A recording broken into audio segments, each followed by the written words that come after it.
So how do you measure the effectiveness of your strategy? Dollars. I like that.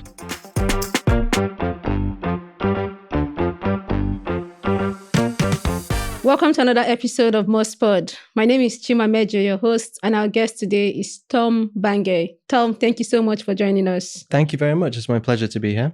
Tom is the Senior Director of Content and Community at Juro. He has experience working in thought leadership with enterprises. Working with small teams and having a big impact is his vibe. Sadly, he's also a Man U supporter. Today, we're talking about scaling content production with a lean team.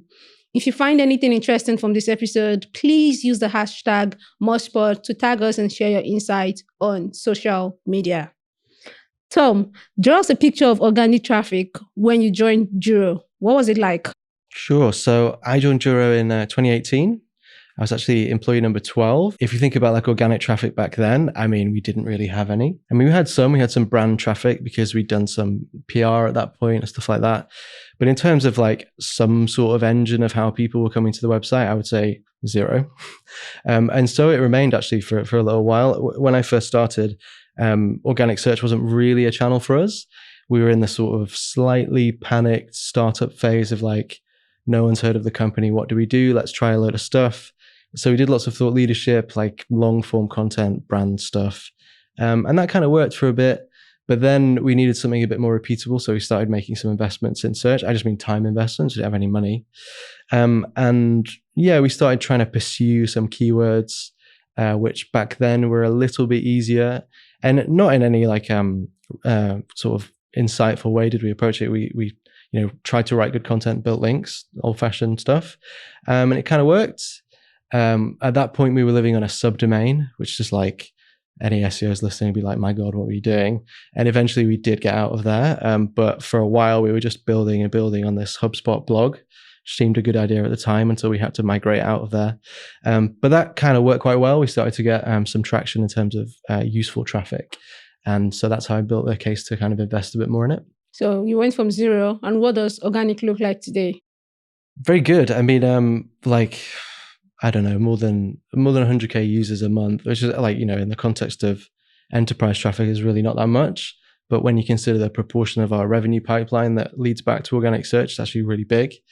So yeah, it was kind of growing nicely for a couple of years, and then it really went bananas when we got our strategy right. Wow, that's impressive. 100K organic users a month. Yeah. That is very, very impressive. So how did your early observations from having zero organic traffic shape your priorities and strategies for organic growth? Well, the only way's up, so from zero, you can only grow. I think, I guess it kind of comes back to why not why I joined the company, but why the founders are interested in hiring someone in content. The main people that buy Juro, certainly now, and even back then, legal teams. And if you want to pick one persona to sell to that has a really high trust bar, it's lawyers. They just don't take any BS. So written content was going to be really important to establish authority for the company, not just like people searching, converting, finding out stuff and buying, but just like coming to your website and being like, okay, these people are for real. They actually know what lawyers are. They're not just chances who've made some software and maybe it works. So yeah, I think I've wandered a bit from the original question, but I guess like that's how we sort of got started, looking for signals in terms of where to grow from organic. So good thing is that at least you knew who your audience was. So just creating that strategy to just focus on this niche of targeting lawyers, that must have at least given you a great jumping point. Yeah, I think so. I mean, we didn't spend lots of time doing vast amounts of keyword research because honestly, we didn't really have much of a team. So it wasn't going to be like, okay, here are 500 keywords, let's pick the top 100. It would be like, let's pick one, see if we can get it. And most of the ones we were interested in, we had some understanding of intent even back then. So something like contract management software, which is like if you Google in the UK, that would be number one. We're at number one at the moment, and in the US actually. But we sort of knew that was a good keyword. But beyond that, we didn't really have many of the ideas. It didn't really matter because we didn't have the resource to actually make it happen. So we spent a long time trying to pursue contract management software. I called it Project Everest, and it was in like a weekly deck that we'd come up in all hands and be like, how are we getting on with Project Everest? And I'd be like, nowhere. But after a little while, we started to get traction. And then, the thing I like about search is if you try really hard and do the right things, it always works. Like the playbook always works. you just have to keep going. So And let's we dig did. into that playbook. What were the initial steps you took to grow organic traffic as the top revenue channel? Sure, yeah. So in the early days, we did have an idea of our kind of core like money keywords, or an idea of what they might be. So if you think you're buying Juro to process and agree contracts every month, certain things will be obvious, like contract management software, contract automation, even e-signature. So we would do kind of classic things like, use keyword tools to work out what competitors are ranking for, and then see if we want to steal any of that traffic. But over time, I guess we sort of broadened out once we started to have a better understanding of what high, mid, and low intent actually means for our audience. And we found that the compounding effect of having a broader universe that we rank for actually helped with high intent. So to give you a concrete example, we have loads and loads of traffic for contract templates. We don't sell contract templates. People Googling and trying to find an NDA template, there's almost no chance, or not no chance, but it's really unlikely they're then going to go on to spend thousands of pounds a year on contract software. But as soon as like topical authority started to be a bit more of a thing, we would just find that having this like sort of landmass of contract related rankings would just help everything else rise up as well. So as time went on, that just compounded, and the more we put in, the more came out the top. So I find it interesting that rather than going after, will I say, the behemoth, like massive keywords that would have been the obvious choice, you went for verticals that were related to what you were doing and decided to rank for those and then use that to build topical authority as a way to make it easier to rank for keywords around your core function. Yeah, and when you put it in hindsight like that, it sounds like an amazing plan that we executed. But in reality, it was more like that kind of happened based on stuff we tried. And it's not that we didn't go after these big money keywords. We did, and sometimes we were successful. There was a point when we were ranking number 1 in the UK for e-signature above DocuSign. It's kind of stupid because like we can't really, like if you need e-signature and that's all you need, buy DocuSign or Adobe Sign or whatever. Like you shouldn't really be buying Juro because it's a much more comprehensive solution. And we'd find that we'd get all this traffic coming in, then people would be like, well, how much does it cost? DocuSign's free. And be like, oh, okay, sorry, never mind. Just kind of have to give that up. So in hindsight, it does look like a sort of well-ordered strategy, but we were kind of feeling it as we went and sort of imposing some order on the chaos we were leaving behind us because we were shipping so quickly. So my next question would be, you're getting all this traffic that is not relevant to your core product. How do you now take that traffic and then direct it to conversion? I mean, if you asked me a couple of years ago, I would have said inefficiently. So for a long time, because SEO was working really well for us, it was a bit of a fire hose, like into a tiny water bottle. We were just like, it doesn't really matter if we qualify out 90% of this demand because enough is making it through the bottom that we can still hit our revenue goals. But like, obviously that's spectacularly inefficient. So over time, we had to find ways to route that traffic or those individuals to like lower intent conversions and things like that. So we keep the audience, we keep a bit of brand awareness, but we don't give like leads that would never buy to our sales team. And it's still something we're working on now because especially in the last year or so, we shipped loads of content. We got into a really good groove. And now we found we have like loads of stuff. It's a great problem to have, but we kind of need somewhere to put some of this traffic that's not demo requests because we can't take them all. All right. I now want to dig into the strategy itself.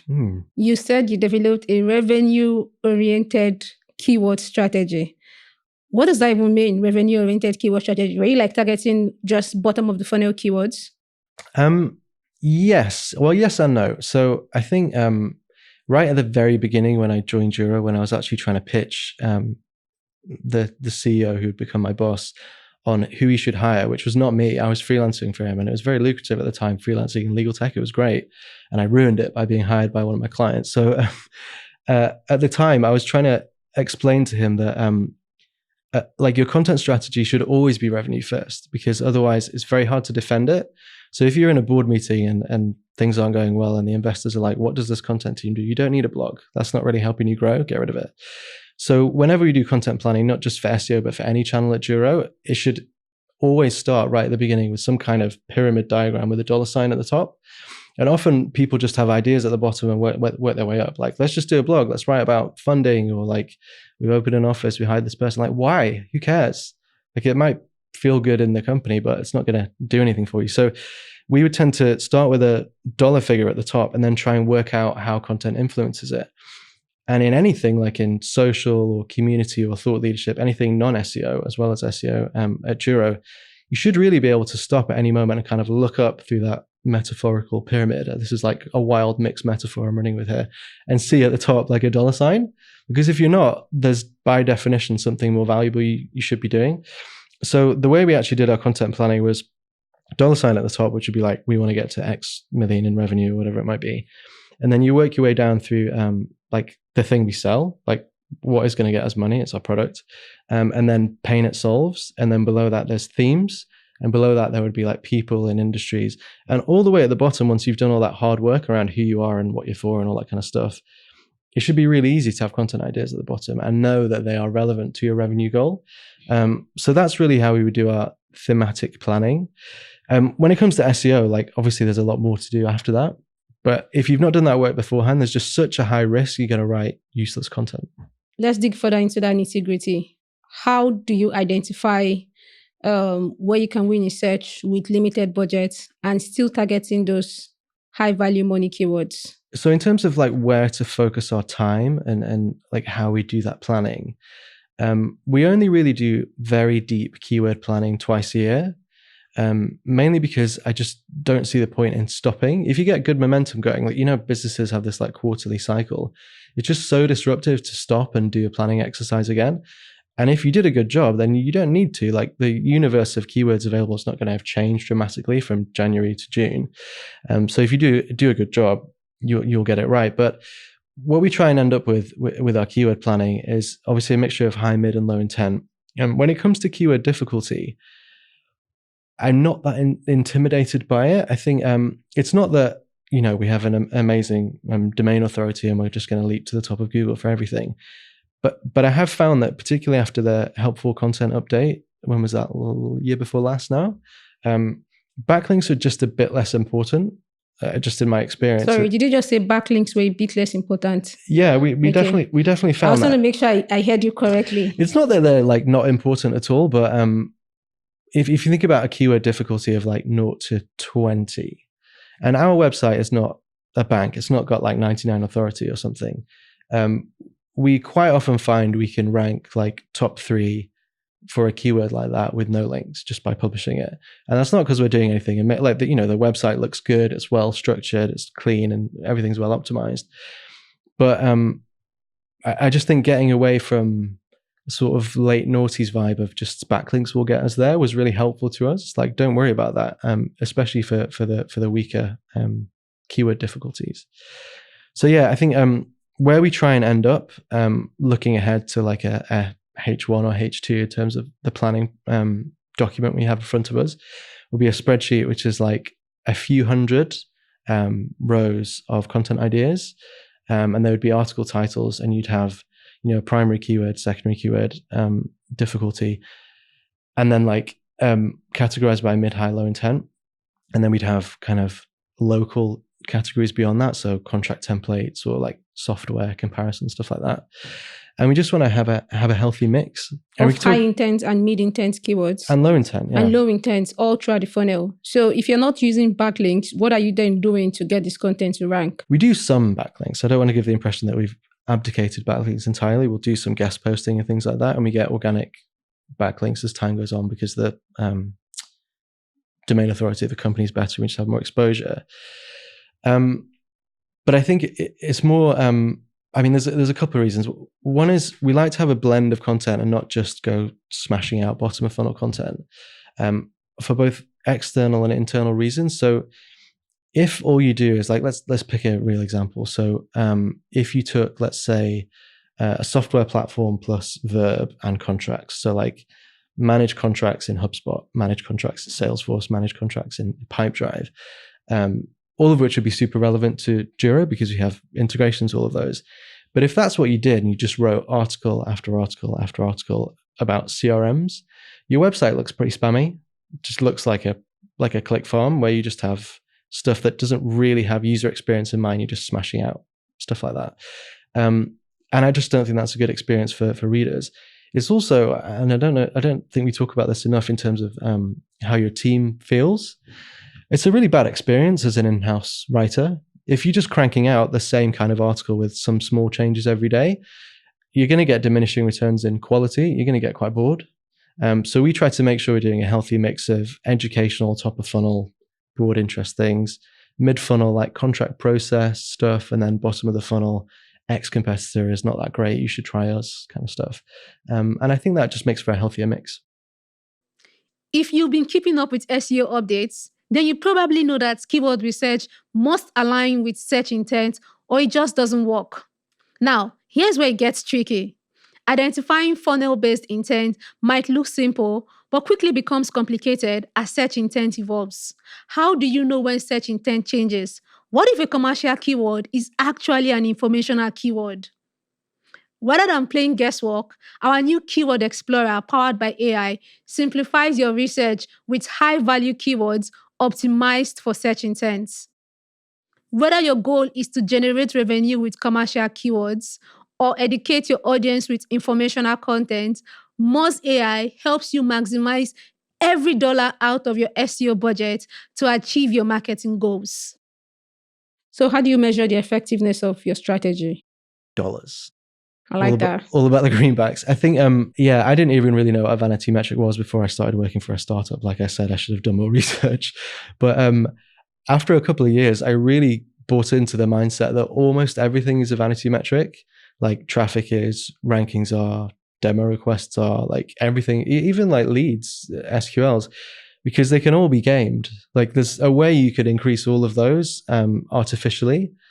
But people like giving you money for the thing you do is like, it's what it's all about. It's why you're being paid to do the job. So we do have like, like a revenue split at the end of the quarter within our bar chart in the CRM that we use. And you can see the proportion that comes from organic.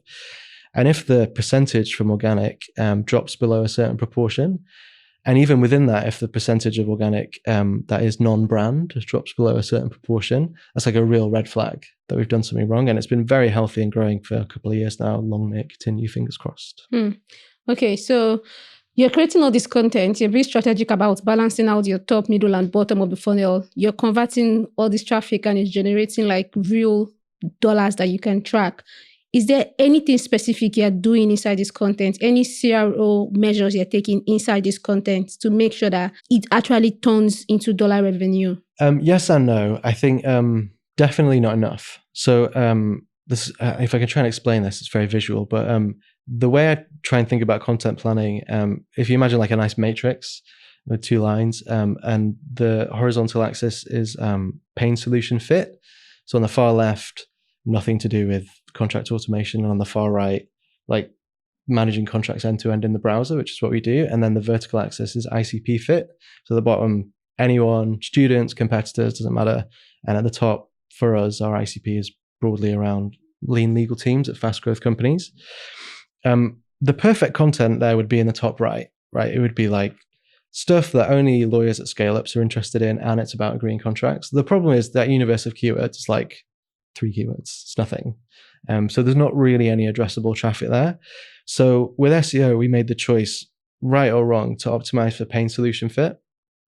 So everyone converting through our kind of money-facing pages, their SEO pages, wants to solve some kind of problem with contracts.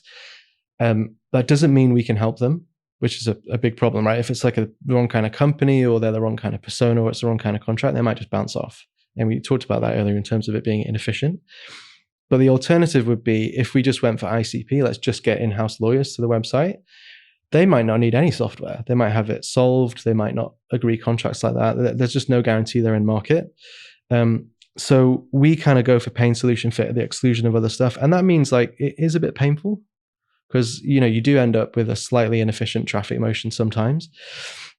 I think within the content, how we would kind of optimize and try and make sure that it's revenue facing. There are certain tactical things that are super useful for software companies to do. Like what? So if you think in our case, we're like a challenger contracts vendor, like a CLM, and we've got certain competitors, I won't name them, they're all great companies that we run up against all the time. But we're all challenger vendors really, because it's sort of a new space. And still the way most people in the world manage contracts is like, maybe they use DocuSign, but probably most people just sign them with their hands and stuff, which is great. But I think if we were to just base our keyword strategy on the universe of people who are already aware of CLM, then we've just like massively shrunk our addressable market there. Whereas if you think about DocuSign, great company, huge brand, loads of people have heard of it, it's gone public, amazing. Their search volume alone as a brand would dwarf, like it would be all of the CLMs combined, wouldn't even be that close. So if you think about a search term like DocuSign alternatives compared to like, if I pick any CLM competitor like PandaDoc, Ironclad, their search volume is like a fraction of it because it's a more immature market.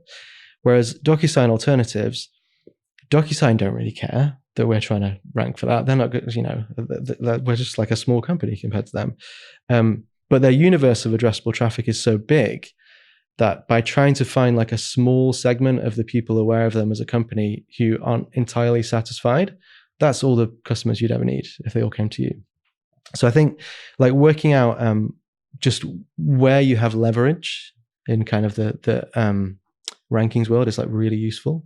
All right. Hot take. What is one thing that frustrates you the most about SEO or the industry? I'll give you a 2024 one because it's the year of generative. Well, 2023 was a year of just like meaningless hype about generative AI. And 2024, there's lots of really cool stuff happening. But the thing I really hate at the moment is when you're on LinkedIn and you see someone be like, here are the 72 prompts that I used to write this article about whatever. Steal my cheat sheet, sign up to my newsletter. It's delivered every half hour.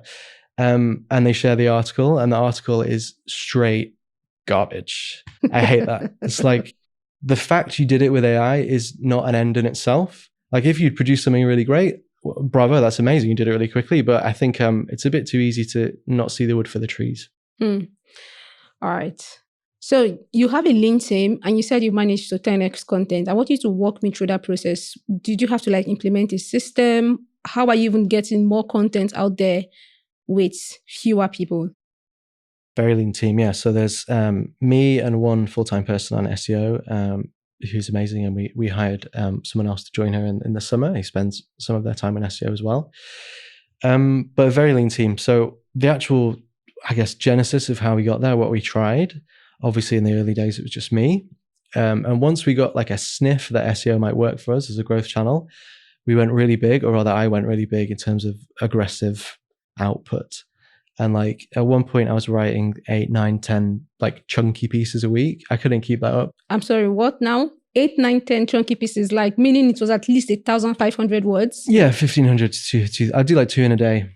2 in a day? Yeah. What are you, a machine? No, I just know a lot about legal. It's terrible. But there was a period when it was just working. And you know, it's like in the early days at a startup, it's kind of... startup is brutal, man. It's more than it's like seductive. If it's working and you think it's contributing to growth, you're like, let's go. And you just get into it and you just keep going. So I was doing that for a bit, but obviously I couldn't maintain that level. I was dying. So then phase 2 was we tried some freelancers. And in like 2019, maybe, there was a bit of an influx of venture capital into legal tech. And it meant that freelancers in legal tech were very expensive. And I worked with a couple of them on some content. They were very good. They did an okay job. But they're freelancers, so there's always going to need to be an edit, no matter how well you brief it. So your time period is a lot longer. And then all the other downsides of freelancers. And I want to be clear, I don't want to denigrate freelancers. They're great. I was one. But like they can never really have a grasp on messaging and product and stuff the way someone internal could. So it's still a lift to get the content to be good, no matter how well you brief it. So we tried that for a bit and it cost a lot. We weren't able to reproduce anything like the velocity that I was doing when I was killing myself doing it.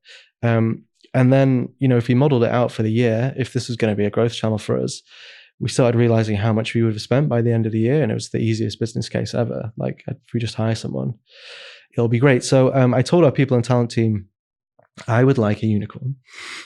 Go and find me a unicorn. I was like, I want these 3 things ideally, but you'll never find anyone like this. So 2 will do. I want someone who like writes really well, has good fundamentals, knows a lot about SEO and knows lots about law and contracts. There are no people like that, so just find me 2. And my then head of people and talent, now our VP, Thomas Forster, just said, hold my beer, I'll be right back. And within, a day, had found an amazing candidate. And then within a few weeks, we'd hired her. So that was phase 2. And together, she and I went pretty big on search. So how many content pieces were you both creating? I think when we hired Sophia at the time, the website in total would be maybe 300 pages, including a lot of content on our subdomain. We then had to go through a website migration, which is great fun.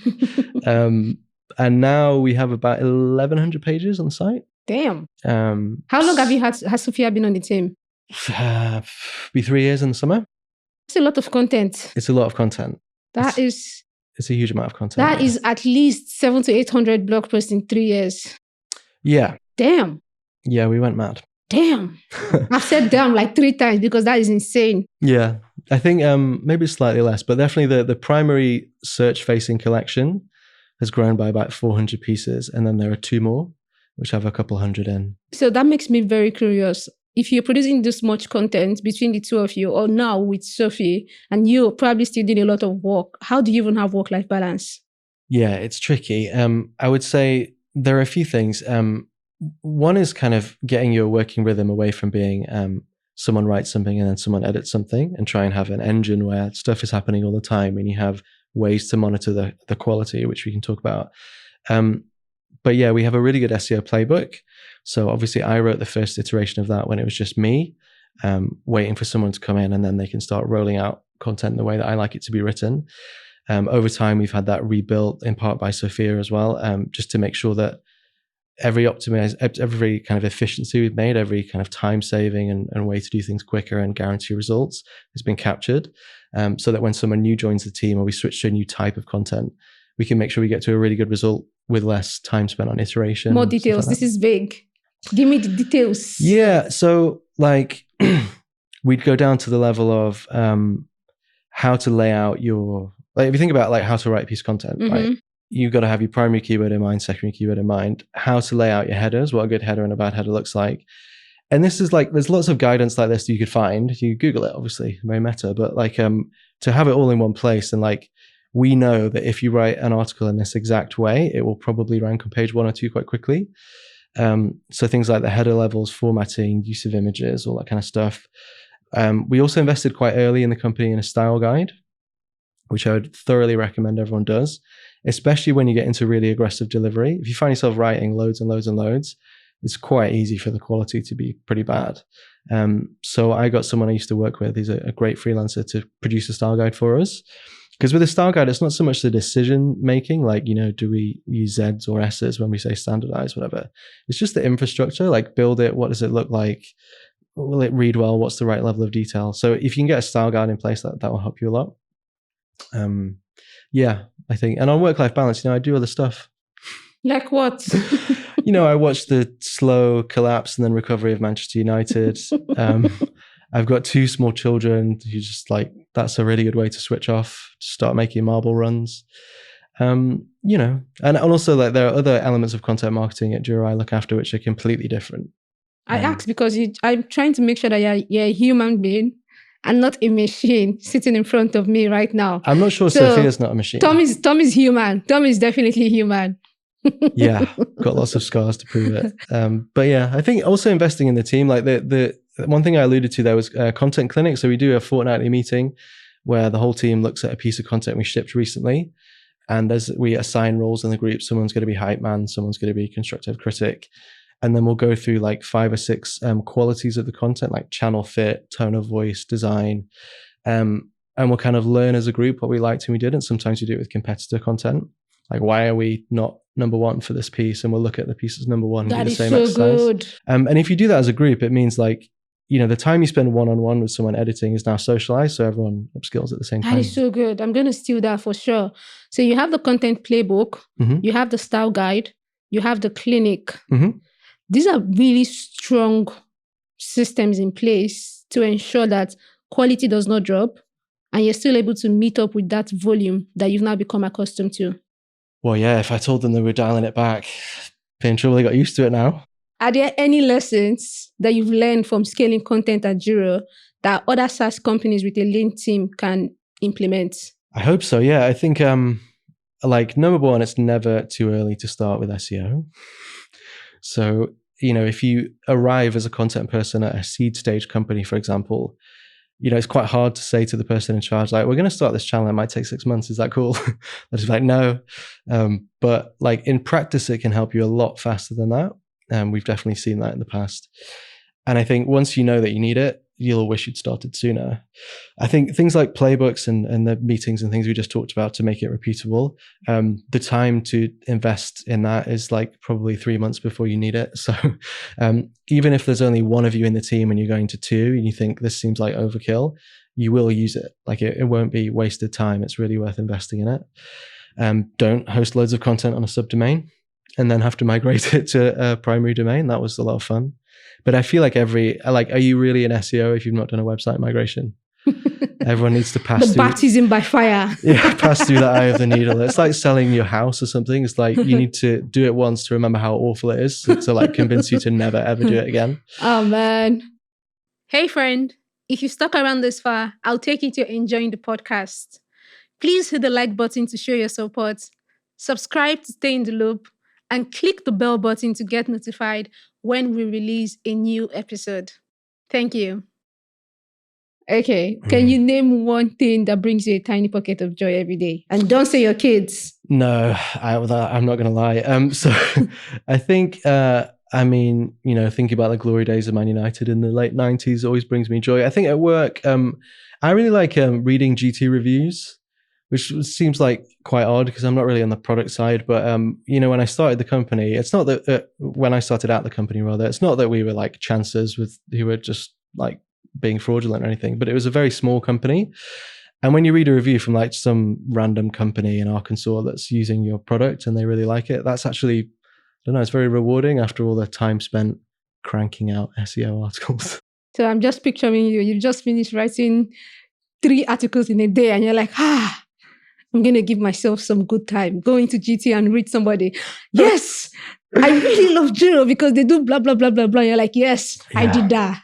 Yeah, that's the good feeling right there. Well, yeah. I mean, it does make it all worthwhile. Also, I think you're coming back to revenue-linked content strategy.